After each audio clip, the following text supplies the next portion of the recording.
geothermal holds a really helpful key to helping us reach deep decarbonization. And that's really important, and people should really care about it right now, because that is a one-to-one substitute alternative for fossil fuel generating resources like coal and natural gas. I've worked in a lot of renewables, but geothermal is incredibly unique because it's the one place that I could use my technical skill set, which is, I've worked a number of years in oil and gas. And so my technical skill set is a subsurface analysis and operational execution skill set. And it is the one renewable energy that sort of uses that oil and gas skill set. And it was sort of like a dream come true that I could deploy my past oil and gas experience in a renewable energy field. What pulls me out of bed and puts me to work in geothermal power development is thinking that, we could offer jobs to the friends that I had in the oil field in a stable position rather than in a commodity boom and bust cycle. When you think about applying oil and gas subsurface expertise and operational execution to the geothermal energy industry, I think you can bring down the cost and increase the predictability of an industry that has historically been pretty high cost with pretty intermittent predictability. And that is really, really meaningful. When you think about geothermal power development, it is subsurface analysis, geologic characterization, moving rigs and logistics and people. And then there is this very uniquely power part of it, which is building a pretty straightforward power plant and putting electrons on the grid. And I think that's the piece that sort of scares oil and gas away. And what I would say is that part is learnable. And the parts of it that are really hard and that have put geothermal energy on unsteady ground before, people with geothermal or oil and gas skill sets and knowledge base are really, really well suited to help with. If enough people really try to make it work, I think it has incredible potential.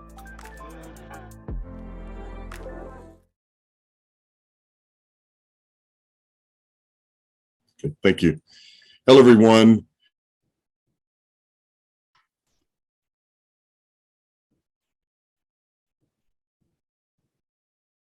I think we lost him. Today by panelists Concetto, Fischetti, Flora, and Josh Etkind. I am a professor at Texas A&M, and I'm old, I'm cranky, and I've had a much better career than I probably deserve. I'm here today because I believe it's time to think about the future of energy and how our cadre, that's oil and gas, should lead the energy transition. The purpose of this session at Pivot 2022 is to focus on the viability and sustainability of geothermal energy with a panel discussion consisting of three very renowned contributors from the oil and gas industry. These are people who think carefully and deeply about energy and its societal impact. These are not oil and gas forever people. Okay, maybe they are, but they won't admit it. They have experience in technology and systems integration, and they will objectively discuss the role of geothermal energy from their own perspectives. Our format's simple. I'll make some scene-setting remarks, introduce the panelists, and then we're off to a very dynamic panel discussion. In closing, each of the panelists will give you their takeaways, and I'll make a couple of closing remarks as well if we have time. Thank you for attending. Here we go. Order. Josh is a Shell Upstream Deepwater Digital Transformation Manager. That's right. He has 5 adjectives in that. And he has over 20 years of industry experience leading global teams to deliver mega projects and breakthrough innovations across the energy value chain, including subsurface wells, LNG, R&D, innovation, decommissioning and restoration, sustainable development. And Josh is a petroleum engineer by background. He won't tell you where he went, but I will. It was Texas Tech. He's a certified sustainability practitioner, a fellow of the Loyola University Institute of Environmental Communications. He also serves as a CEO of an organization called Sanitation for All, which is an international NGO focused on helping disadvantaged communities gain access to the basic human dignity afforded by clean drinking water and by toilets. Josh previously served on the SPE Board of Directors from 2007 to 2010, and he's now the chair of the Sustainable Development Technical Section within the SPE and is also the chair of the SPE Gaia Sustainability Program. Flora is the Sustainability Director of Expressworks with over 20 years of sustainability experience. She is formerly an award-winning filmmaker. Flora's focus is on change and transformation, helping people move from their current to their next state successfully. Her clients have included DuPont, Halliburton, Williams, and Chevron, as well as the city of Houston. and international and national NGOs. She served on the SPE Sustainable Development Technical Section Steering Committee since 2016, and she is also one of the co-founders of the SPE Gaia Sustainability Program. She currently leads or co-leads the natural capital and regeneration effort for the Gaia program. Concetto Fischetti has an MS in mechanical engineering and completed a master's in energy and environment from the ENI Management School. Concetto began his career with ENI, or ENI if you prefer, in 2000, and he's had various roles in Italy, Kazakhstan, Egypt, Mozambique, and Algeria, and I think he went to a couple of those places twice. In 2017, Concetto was seconded to OGCI in the UK and served for 2 years as a net zero CCUS and engineering director. Then he returned to an assignment in Italy, and then he's back to the UK now in September 2021 as he's seconded again, but this time with the IOGP in the role of an energy transition director. And he is responsible for implementing the programs on low carbon pathways for IOGP's oil and gas industry partners. So I get the role of sort of setting the scene. We are all oil and gas people in this call, but we know that our skills, our materials, our processes are adaptable to geothermal. We're not arrogant enough to believe that we can do better than those who've devoted their careers to geothermal. However, this time is different. We in oil and gas see energy transition as more of energy addition, and it's critical that we add carbon neutral base load power, and geothermal is one of the highest potential, lowest impact energy resources we have available. We in oil and gas are accustomed to our resources not being near the consumer, hence massive global system of pipelines and shipping options. Geothermal is similar in many ways. Long distance transmission of electricity remains a challenge, as does the need to harvest this lower quality geothermal systems. That's what we're here to talk about today. But this is where our technology contributes. In addition, given the tremendous power of EGS and sustainability, we find that finance, policy, and energy strategy align on low carbon sources. And this is the important part, geothermal can become economically competitive with technical innovations and integration/optimization of system processes. I'm almost done. Geothermal everywhere is probably unrealistic in the short term, but it is coming, and we know where and how to harvest the resource. It's a capital investment value chain that will remain challenging in the near term. So now we're going to start our questions. That was quite a long prelude, but it was well worth the wait. We'll start with Concetto, and the format is that I'll ask a question to an individual. All the panelists are welcome to contribute, but they don't have to. Why isn't geothermal living up to its potential in the energy mix? Concetto? Thanks, Tom, and thanks for the quite effective opening remarks. I would say that the answer is really simple. It's competitiveness with other renewable sources, such as solar and wind. Geothermal is indeed quite a, I would say, rarely complicated value chain energy producing source. So it requires a bit of technology and technical know-how, but on top of this, there is quite a capex, so a capital-intensive effort that the developer should be putting in place. And these somehow created barriers with respect to other similar peers, such as solar and wind. But I have to say that now, over the last 2-3 years, oil and gas is taking it quite seriously, is leveraging is on know-how, especially on the subsurface part. And I'm glad to see that actually there is quite a relaunching of project at pilot, at demo, and also a commercial scale, which is taking place over the next 3-4 years. Okay, thank you, Concetto. Josh or Flora, I'm not sure you want to add much to that, but I'll offer you the opportunity to do so. Any thoughts to add to why geothermal isn't living up to its potential in the energy mix? Concetto did a fantastic job. Also very pleased to be with you today. I think maybe just the last comment I'd add to it is the piece around how far it really has to grow to meet our needs. And if you look back to 2020 in the November 2021 IEA report, you know, they're looking at about a 2% growth in 2020. And in order to meet the 2050 scenarios for net zero emissions that IEA put out from 2021 through 2050, you're looking at needing, a lot more than that. So it needs to be more like 13% per year.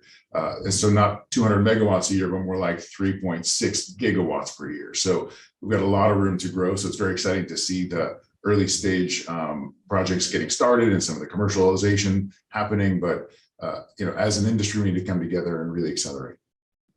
So let me throw this to Flora for just a second. It's a follow-up, and Flora, I know you hate this question because we discussed it, but can geothermal become circular?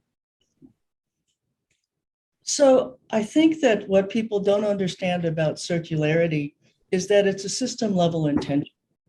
And so at a project level, yeah, certain processes can be circular, but until you actually design the way you approach thermal as a business and make it circular, it won't be circular. So yes, we can recirculate water, we can recirculate mud, we can recirculate a lot of things in the way we do business. So my concern is who's planning at the system level to ensure that the value chain is circular. So not just the processes, but all the players who partake in delivering geothermal. Would you argue that renewables also have that issue? I'm going to go off script and ask you to comment on that. Yeah, I think we all have that issue. This is not simple. And I think it's because we have an allergy to change. And that's why I work so much in the behavior area. And it's not easy for us to break habits. And habitually, we've done in the oil and gas industry things one way. We've evolved, yes, and we've had technology enable that evolution. But basically, we have thought about our work in a linear process. So starting with engineering, making life cycles a circle, not a straight line, is a huge change, but it's going to take a while for us to embed that change in the way we design our systems. Excellent. Thank you. Flora, I hate to come back to you immediately, but this was the luck of the draw. What are the oil and gas strengths that will enable scale up of geothermal? And I'll offer that to Josh and to Concetto as well. So I think that we really get, as an industry, complicated and complex. And no problem is too difficult if we can apply our brain power and our know-how and our technology. It may take us time to address it. That's also a challenge because we expect things to be able to fit into our ideas of complexity or complicated. And we'd like to reuse the same infrastructure. It makes sense at sunk cost. So I think that we have the ability, and what my area of focus is really helping people understand you have to have a subtle pivot in the way you think about the problem solving, because the scale may be different and the timeframes may be different, and some of the tools and technology is going to be different. But we definitely understand the know-how and have the know-how and infrastructure to be able to leverage. Great. Josh or Concetto, do you want to follow up with that? Either one jump right in. I guess Concetto will let you go first since you haven't spoken for a few seconds. Thanks, Tom. Actually, there are two main strengths that oil and gas can offer. First of all, as I will echo my initial delivery, indeed the subsurface experience and competence is something that will make the project, will de-risk the project, and will make the project much more doable.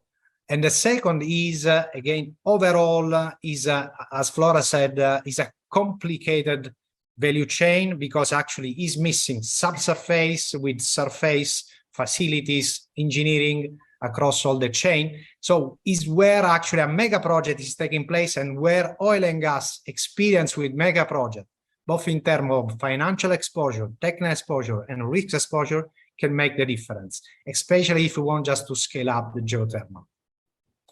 Okay.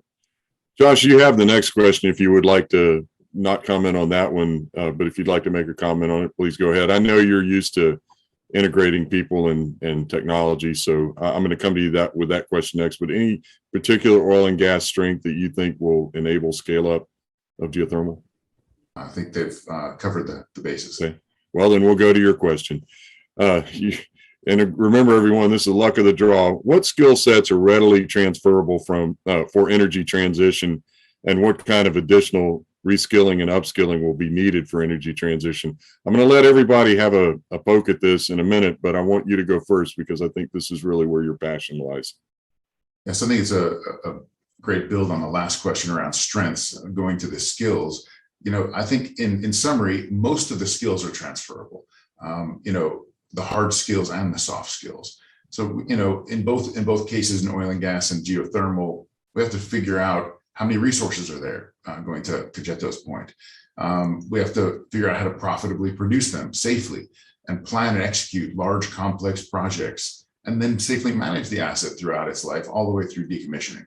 And there's there's a long list of hard technical sort of skills that I could go into that span, subsurface wells, facilities, surveillance, automation, power, all that kind of stuff. But there's also a lot of soft skills, things like, I say soft, but they're not pure technical in the sense of economics, project management, things around data science and analytics, visualization, finance, stakeholder management, risk, uncertainty management, regulatory, logistics. So, I think for those that are looking to make a career change, there's still a lot to learn though. So it's not all done. And, I'll leave the listing of all the geothermal specific skill sets to the people out there in the audience who have a much deeper technical expertise in geothermal than I'll ever have. But I will say, with confidence, you can teach an old dog new tricks. And I think I've seen people pivot, including myself, from operations to R&D or from upstream to LNG or wind. And so I think with the right support and the right time, right mentorship and coaching and training and whatnot, people can make a very rapid transition. And in my experience, in only 6 months with the right support program, you can have people adding value in their new role. Flora, I'm going to come to you next and then to Concetto last because he actually has energy transition in his job title. Can you tell us what you think is transferable and what kind of reskilling, upskilling might be done? And I want to comment that this is sort of your day job. So I'm going to just step back and let you have it. Well, I think Josh outlined the technical and sort of skill sets we bring every day to work. I think the addition that I would suggest is that we need to open our minds to embrace change. That's the most difficult thing. And the people who love the challenge of something new every day will flourish. The ones that enjoy learning are going to flourish. And the ones that are willing to take the time to translate from their current job to the next job, and how they look at heat and reservoirs and temperature sets and that kind of thing. Those are the requirements to at least enable the change. So I'd say open your mind and then the possibilities will come. Thank you. We'll talk a little bit more about this in a moment. Concetto, do you want to have the last word on this? Well, actually, I like just the last qualification by Flora. Open the mind, it means flexibility, means also passion. To be honest, I think that, reskilling also towards stakeholder engagement and all the commercial skill, business development skill is very important, especially if we want just to make this integration among the low carbon project. Geothermal project will be a low carbon project to be joined with other key low carbon projects such as renewable, CCS, hydrogen project. Well, we need also just to think about the business development. And this is where I think we should tackle upskilling. Really good point. I'm tempted, Flora, after what you mentioned about getting to work passionate every day and being enthusiastic. I don't know if you guys had an old professor that said this, but he said, don't be one of those people who has 1 year of experience repeated 30 times when you claim you have 30 years of experience. And it really stuck with me. And you're absolutely right. If you're not excited about coming to work every day, then you probably need to change.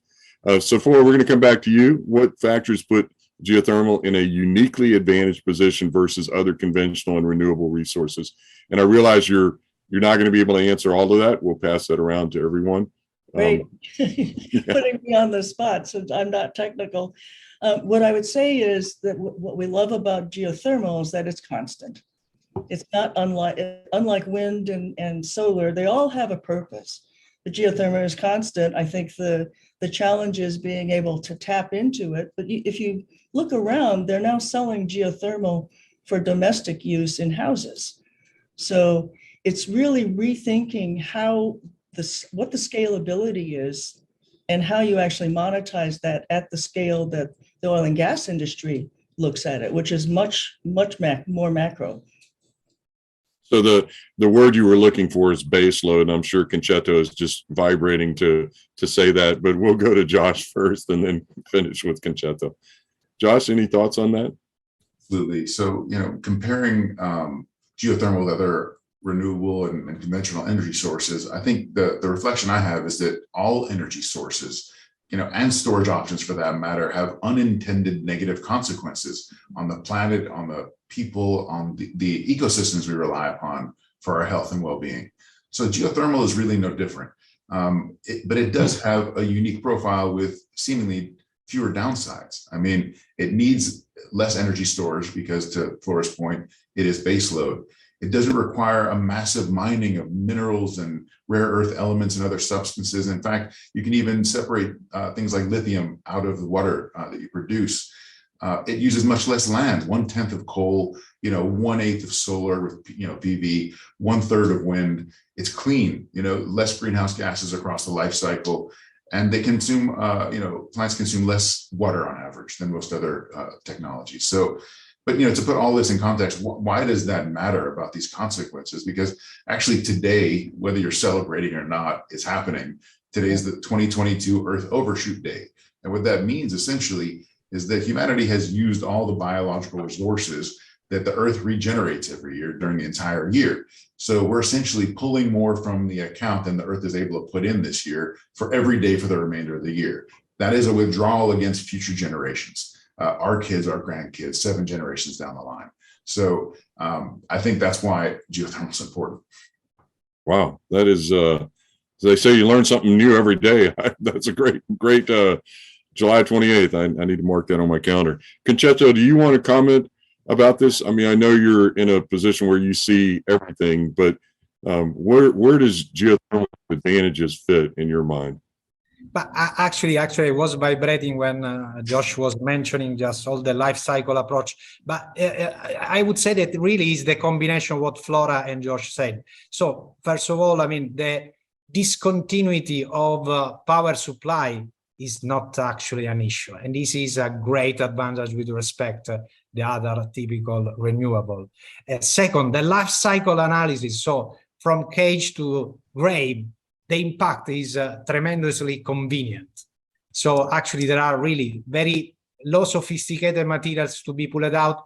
From also the decommissioning point of view, there is actually no unusual activity just to be considered. So it will be really just a very important impact from the life cycle approach. And then the circularity. In many cases, we are reinjecting the water used in the reservoir. And what a great example of circularity.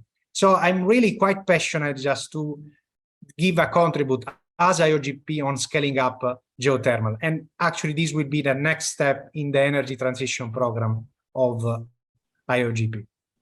Excellent. Josh, before we go to the audience questions, and they are filtering in, they as always, the audience figures out where the cracks are and the, between the bricks, that sort of thing. So we're gonna go back to their questions in just a second. But can you just give us anything? I mean, you're a career person in management. You've dealt with mega projects.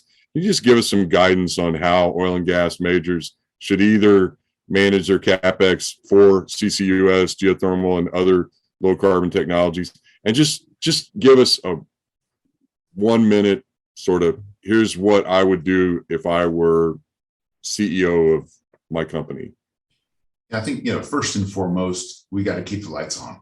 I think we're talking about energy security here. We're in the midst of a global energy crisis. And yet there's 800+ million people around the globe that don't have access to to basic sort of advanced energy. And so if you zoom out even further, the challenge is bigger than just capital allocation. We need to respect the planetary boundaries and do all that while delivering an attractive return to the market. And we can't outrun the government and regulators and stakeholders and investors. So we need to tell a compelling story to bring folks along and advocate for sensible regulations that protect the environment and protect it for our lifestyles. But I think the ultimate balance for a company is the balance between exploration and exploitation. And you're investing in creating the required new technologies, the business models, the opportunities of the future, while maintaining healthy cash flows to fund both the base business and those future investments. Any comments from Concetto or Flora? I think we're going to let the management guy have that one. Are you guys ready for the first audience question? And it's a zinger. You ready? I can't entirely tell whether this panel is pro or con on geothermal. Who wants to take that one first? Concetto, you just mentioned that this is about to be a major piece of your portfolio. So can you give us some guidance on how you feel about geothermal? Yeah, I mean, building up on what Josh was saying, actually, your question on integrating geothermal with within the energy transition mix. Actually, the best way and the first action to make from oil and gas is assess the subsurface potential, the geothermal potential, location by location, region by region, as we have been doing for the CCS and for the CO2 storage availability. So this would be a fundamental first point to deliver for the bankability of the project, and then build up strong feasibility study so that we can de-risk upfront all the project capex, opex, and actually just the value of the project can be optimized. Deal will be the basis for the scale-up of geothermal projects. That's a great answer, actually. I think you actually sort of stumbled into your enthusiasm about geothermal. Is that first thing we need to do is characterize where it is and what it can contribute. And I'd also mention that we in oil and gas are really big into storage, natural gas storage, oil storage, and that's going to play into hydrogen as well. Flora, do you want to comment? Are you excited or skeptical about our role, oil and gas, in geothermal? I'm extremely excited, because I think we do have the skill sets and know-how. And as long as we learn how to work with our geothermal partners or for our geothermal partners, depending on where you enter. And the reason I'm excited is because I am looking at an area called nature-based solutions. And geothermal is nature. And so one of the things that I have been helping people figure out and understand is that nature actually provides a lot of resources that we have worked around rather than working with. And I think if we can figure out how to tap into geothermal, then we will have Earth as a partner in terms of giving us energy and the kinds of help that we need to advance, our living. It's a really good point, actually. I think that's the way that we need to sell all future energy resources is that they are sustainable from an Earth standpoint. That's a great point. Josh, comments on your excitement or skepticism about oil and gas and geothermal? I continue to be excited about geothermal. I personally invested in a project over a decade ago. It didn't go so well. I think it was a little bit too early. But I really think it's got a lot going for it. It's really only one of two foundational energy sources. There's really the energy that comes from the sun, and oil and gas and coal, just essentially frozen sunshine rays, and the geothermal, it's coming from the core of the Earth from the creation of the solar system. So, if tapping into those things make a lot of sense because you're avoiding a lot of the cost of conversion. So there's a question that I'm going to paraphrase, and it's essentially that the predicted growth of geothermal is relatively low. Why can't we accelerate that? Why can't we use oil and gas, I guess, to leverage and accelerate that? And I think it comes to components that all of you have spoken to, in particular, Concetto, about assessing where the base is or where the resource is. Josh, where you were talking about the CapEx. And again, Flora, you're talking about, where can we do this, where it's compatible. Maybe I just answered the question, but does someone want to take that one on? You know, that the current growth rate of geothermal is relatively low, and it has been for quite a while. What's it going to take to get it out of this? And I would argue that it's going to take oil and gas getting involved, because we're used to giant capital projects that don't pay out for a long time, like LNG and so forth. And this will tail into another question that someone asked about, is oil and gas basically getting into the utilities business with all resources? So kind of keep that in mind as well. Who wants to take that one on? Josh again. Maybe, yeah, if it's okay. So, yeah, I think there's a lot of opportunities for that second question, you know, when it comes to bring all these energy sources together around energy arbitrage. So I think that's exciting. And I'm trying to remember, what was the first one again? I just got lost with the second one. It was about the low engagement rate, or the low growth rate of geothermal. And however you want to phrase it, it's relatively low. Yeah, I think, I mentioned earlier, we got to be going from 2% to 13% growth rate. How do you speed that up? I expect this conference you will have covered to some depth the concepts of engineered geothermal systems, where you're using directional drilling to create U-shaped wells. You're using fracturing to stimulate rock and create pore space that you can circulate fluids through, and that actually radically expands the sort of areas where you can develop geothermal resources. And I think, to your point, Tom, I think you're going to have to transport a lot of the energy around the world. There's other vectors that we can use, that this industry is actually taking a very important lead role in, like hydrogen and electricity and other things. So I'm quite excited. I think there's a great opportunity for oil and gas to be quite central in that expansion and acceleration. Okay. Flora, Concetto, want to comment on this? Go ahead, Concetto. Yeah, so I would be quite optimistic. So the fact that now we are not really observing a scale up is a matter of phasing. So actually, no, the low carbon arena is quite well congested. So CapEx are not infinite. So our oil and gas company have just to make a decision, and have just to choose some priority, second priority and third priority. So it's a matter of phasing out, just making sure that the CapEx are reaching out geothermal. It will be the case. So I'm really, please, let's be optimistic, because actually in my company, in other key companies, projects are ongoing. So, and actually is actually 2, 3, 4 years project just to take an FID. So I would say, please, let's be patient. It's going to happen. So I have a different take, and it has to do with the role of government. And in the same way that we've mapped every reservoir that's possible for oil and gas, we need to map the geothermal possibilities, just as Concetto says, so that people really understand the distribution of resource. I think once that is more well known, there will be a lot of enthusiasm to buy the licenses to exploit that resource, just in the same way we do in oil and gas. Yeah, I'm trying to think of how to pose this next question, because it is actually along the lines of what you just said, Flora. I mean, people are in the audience are confused, or they're questioning, maybe I should say puzzled, as to why oil and gas doesn't immediately move tremendous amounts of capital into geothermal. And I don't want to say this in a derogatory way, but we've been there before. And for example, Chevron and Unocal had major investments. I'm sure there are other companies that had major investments in geothermal. I've personally visited geothermal sites in Indonesia and New Zealand and places like that. These are capital intensive projects, and there has to be a return on capital, and there has to be a clear path to that return on capital. I think the reason this time geothermal is different, and I'm going to leverage what Concetto has taught me in these past weeks when we've been working together.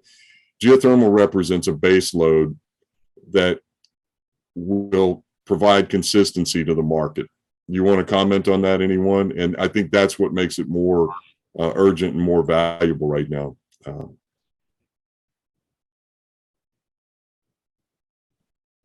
Absolutely, Tom. Just that's the point. So again, I think that is going just to happen.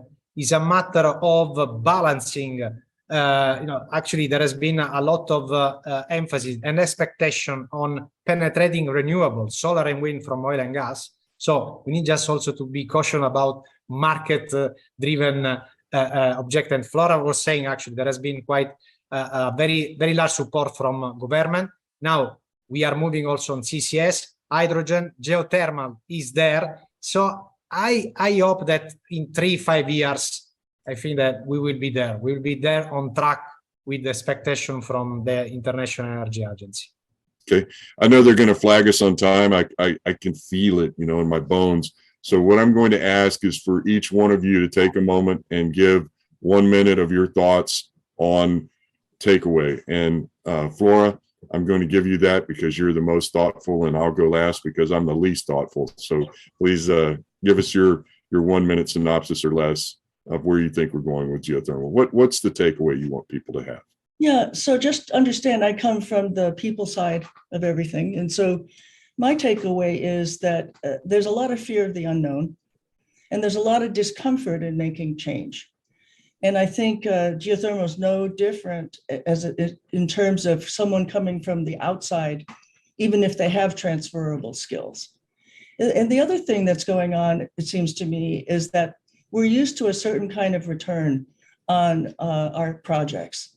And this is a different kind of return. So we have to rebalance our portfolio of exploration. And that takes time for, I think, big corporations to wrap their arms around, because they like that steady continued return, but we're in a different time.